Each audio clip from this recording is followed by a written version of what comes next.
মাইনুদ্দিন মোনা সে বাড়ি বিক্রি করে ফেলছে। তো এটা শোনার পরে আমি তাকে ফোন দিই। তো ফোন দেওয়ার পরে হচ্ছে সে আমার ফোন রিসিভ করতেছে না। তারপরে হচ্ছে তাকে অনেকবার ফোন দেওয়া হয়েছে মাইনুদ্দিন মোনাকে, রিসিভ করে না। পরে হচ্ছে তার বোনকে ফোন দিছি, তার বোনের নাম হচ্ছে জারায়াত উর্ফে রত্না, সাংবাদিক। তো তাকে ফোন দিছি, ফোন দেওয়ার পর বলতেছি যে ম্যাডাম আপনারা নাকি বাড়ি বিক্রি করে ফেলছেন, আমি তো অসুস্থ ছিলাম, ঢাকা মেডিকেল ছিলাম, আমি আজকে আসছি, এসেছি তো শুনতে পাচ্ছি। তো আপনি তো আমার কাছে বন্দুক দিয়েছিল আপনার ভাই মোনা, সে তো আমার টাকা দিল না, সে তো আমার টাকা দিল না। পরে বললো যে সে টাকা দিব না, কি আপনার হচ্ছে টাকা দিব না, তো টাকা দিব না, তুই যা করতে পারিস করিস। আমি বলেছি এরকম কথা বলেন কেন, নেওয়ার সময় তুই ভালোই ব্যবহার করছিস। পরে বলতেছে তুই তো প্রতিবন্ধী, ভিখারি, প্রতিবন্ধী বাচ্চা, প্রতিবন্ধী, ঠিক আছে ভিক্ষা করেই খাবি। আমি তো প্রতিবন্ধী, তো আমার তো ভিক্ষা করেই খাইতে হইব, আমি অসুস্থতা তো আপনারা সবাই জানেন, তুই মর যা, মরিক যা, এটা বলতেছে। পরে হচ্ছে আমি কি করব, তো আমি বাসে বসে কান্না করতেছি যে আমার টাকাটা কষ্টের টাকা। পরে আমি এটাও বলছি আমার ভিক্ষার টাকা, কষ্টের টাকা, এই কষ্টের টাকা আপনি খাইয়া কখনো খুঁজে বের হতে পারবেন না, ঠিক আছে। এটাই আমি তাকে বলছি, তোর প্রতিবন্ধী, তোর অবশ্যই কী হইব, ভিখারি বাচ্চা, ভিখারি, এভাবে আমাকে আজেবাজে কথা বলতেছি। ওরা আমি বলতেছি যাই বলেন আমার টাকাটা রিটার্ন দিয়ে যান, আমি অপারেশন করবো, এটা বলতেছি। সে আমার টাকা দিব না, এভাবে হুমকি দিচ্ছে, আমাকে মেরে ফেলার হুমকি দিচ্ছে। পরে আমি কী করবো, পরে আমি থানায় যাই, পল্লবী থানায় যাওয়ার পরে হচ্ছে একটা অভিযোগ দায়ের করি। অভিযোগ দায়ের করার পরে হচ্ছে আমি ওখানে এসআই মিজানুর রহমানের আন্ডারে, তো তাকে আমি পরে বলছি যে স্যার এরকম এরকম, তারা বলতেছে কি আচ্ছা ঠিক আছে ব্যাপারটা নিয়ে আমি দেখছি। পরে আমি বাসায় আসি, 2 দিন পরে আমি তাকে ফোন দিই, স্যার আমি তো কোনো রেসপন্স পাচ্ছি না। পরে বলতেছে দেখেন আমি তো তাকে ফোনে পাচ্ছিলাম না, তো অনেক কষ্ট করে তাকে ফোনে পেয়েছি, এখন যারা হয়তো উর্ফে রত্না, তার সাথে কথা হয়েছে, তার বাড়ির সাথে কথা হয়েছে, তারা আপনাকে টাকা দিতে চাচ্ছে না, বুঝছেন। আর সত্যি বলতে কি তারা হচ্ছে খুব প্রভাবশালী লোক, তো সে হচ্ছে সাংবাদিক, সেই প্রভাব দেয় সে এরকম করতেছে। পরে বলতেছে আপনি যদি টাকা না দেয় তো আমাদের তো কিচ্ছু করার নাই। পরে আমি স্যারকে বললাম স্যার আমার বমির সাথে রক্ত যাচ্ছে, আমি প্যানকিটাইটিসের পেশেন্ট, এটা তো আমার ক্যান্সার হয়ে যাবে, তো আপনি কি চান যে এই অসহায় প্রতিবন্ধী মেয়েটা আপনাদের সামনে মরে যায়, আমার কি বাঁচার অধিকার নয়? এই কথাই আমি তাকে বলি, স্যার কোনো রেসপন্স করতেছে না, বলতেছে আচ্ছা ঠিক আছে। পরে সে কেটে দেয়। পরে আমি তাকে আবার ফোন দিই, যারা উর্ফে রত্ন, তাকে ফোন দেওয়ার পরে সে অকথ্য ভাষায় গালাগালি করে, আমি সেটা প্রকাশ করতে পারবো না। আমি তো এটা হচ্ছে প্রমাণ রেখে দিছি, আমি রেকর্ড করে রেখে দিছি, ঠিক আছে। সে পুলিশকে বলতেছে তোর বাপ হয় না পুলিশ বাপের কাছে যা যাই মামলা কর, দেখি পুলিশ বাপে তুমি কী করতে পারি, তোর টাকা দিব কেন, আমি দিব হচ্ছে ওকে টাকা দিব, তোর টাকা দিব কেন, তোর পুলিশ বাপের কাছে যা, এভাবে অকাত্য ভাষা আমি গালাগালি করে। পরে আমি হচ্ছে এসআই মিজানুর রহমান স্যারকে আমি জানাই এই ব্যাপারটা, স্যার আমাকে তো এরকম হুমকি দিচ্ছে। পরে বলতেছে আপনি কি প্রমাণ আছে, আমি বলছি হ।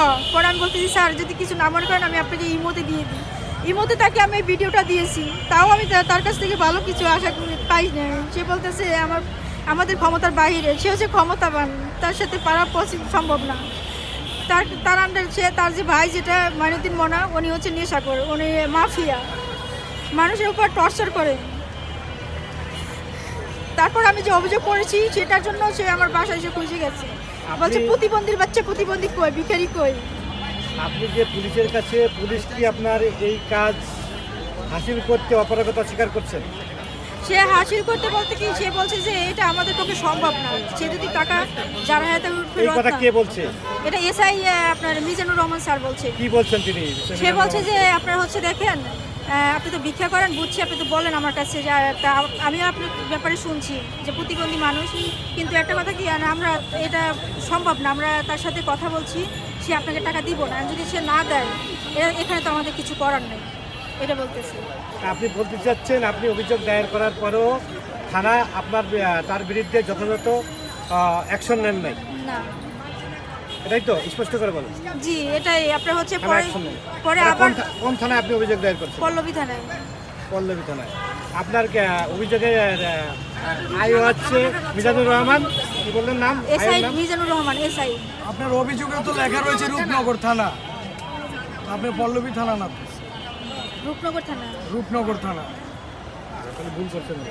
আচ্ছা বলেন আপনার অভিযোগ, আপনি বলেন ভুল করছি, অভিযোগ সরি মনে ছিল না, মানে রূপনগর থানা, রূপনগর থানার অধীনে ছিল। আর আপনি যে আসলে ওকে যে টাকাগুলো দিয়েছিলেন, ঠিক আছে, সেই টাকাগুলো এখন আপনি টাকা দিয়েছিলেন কাকে? এই যে আপনার যেখানে যে দিয়েছিলাম, ছবিটা আছে, হ্যাঁ, দিয়েছিলাম। এই ছবিওয়ালাকে টাকা দিয়ে দিয়েছিলেন না আসলে আপনি ওই এর বোনকে দিয়েছিলেন? এইটা যদি আপনি একটু হ্যাঁ, তার ভাইকে দিয়েছিলাম। তার ভাইয়ের নাম হচ্ছে মাইনুদ্দিন মোনা। তার নিজের রুম ছিল বস্তিতে, আপনার জিলপার বস্তি, এটা মিরপুর 11 সেকশন 7, এখানে ছিল তার 2টা রুম। তো একটা রুম আমাকে বন্ধক দেয় 25,000 টাকার বিনিময়ে, বলছে 6 মাস হলে আমি তোমার 25,000 টাকা দিয়ে দিব, কেননা তোমার ভিক্ষার টাকা, তুমি প্রতিবন্ধী মানুষ, তোমার টাকা আমি মেরে খাবো। টাকাটাকে আপনি মনাকে দিয়েছিলেন না যারা খেতেছিলেন? মোনাকে দিয়েছিলাম। মনাকে তখন- এর ভাই? জি, এর আপন ভাই। আচ্ছা, আপনি টাকা চেয়েছিলেন কার কাছে? জানার কাছে না মনার কাছে? মনার কাছে টাকা চেয়েছিলাম, কিন্তু মনার কাছে কথা বলি, তার বোন সে বলতেছে আমি কথা বলবো ওর সাথে, মানে ঠিক আছে। বোন বলতে কে? যারা হাত উর্ফে রত্না। এই সাংবাদিক? জি, হ্যাঁ। এখন রত্না আপনাকে কি বলছে? আপনি রত্নার সাথে কি ফোনে কথা বলছেন? হ্যাঁ, আমি রত্নার আপনি সাথে ফোন দিয়েছিলেন না সে ফোন দিয়েছিল আপনাকে? আমি তাকে ফোন দিছি, প্রথমে তাকে ফোন দিছি, কেননা হচ্ছে আপনি তার নাম্বার কোথায় পেলেন? আমি তার নাম্বারটা পেয়েছি হচ্ছে আপনার তার ভাইয়ের সাথে কথা বলি, যখন টাকা দিয়েছিলাম তখন তার বোন হচ্ছে ওখানে উপস্থিত ছিল। 25,000 টাকা যেদিন দিয়েছি সেদিন ওর বোন উপস্থিত ছিল, তখন হচ্ছে তার বোনের নাম্বারটাও দিচ্ছে আমাকে। মনে আঙ্কেল বললো কি যে তুমি তো ভিক্ষা করো, ভিক্ষারি প্রতিবন্ধী মানুষ, তোমার টাকা কেউ মেরে ফেলবো না, যদি বিশ্বাস না হয় আমার বোন সাংবাদিক, আমার বোনের কাছে নাম্বারটা তোমাকে দিলাম, এটা। তো আপনার হচ্ছে এখন তার অনেক প্রভাবশালী লোক আছে, তার নেতা আছে, নেত্রী আছে, এখন আমাকে বস্তিতে ঢুকতে দিতে আসছে না। আপনার বাসার আছে কোথায়? আমার বাসা হচ্ছে আপনার মিরপুর 11 সেকশন 7 জিলপার বস্তি। আপনি কি ওখানের কোনো রাজনৈতিক নেতাকে জানিয়েছেন কিনা? আমি ওখানে জানাচ্ছি বলতে কি, আমি একজনকে জানিয়েছিলাম, উনি রাজনীতিবিদ ছিল, রাজনীতিবিদ না, তো উনি আমি ভিক্ষা করি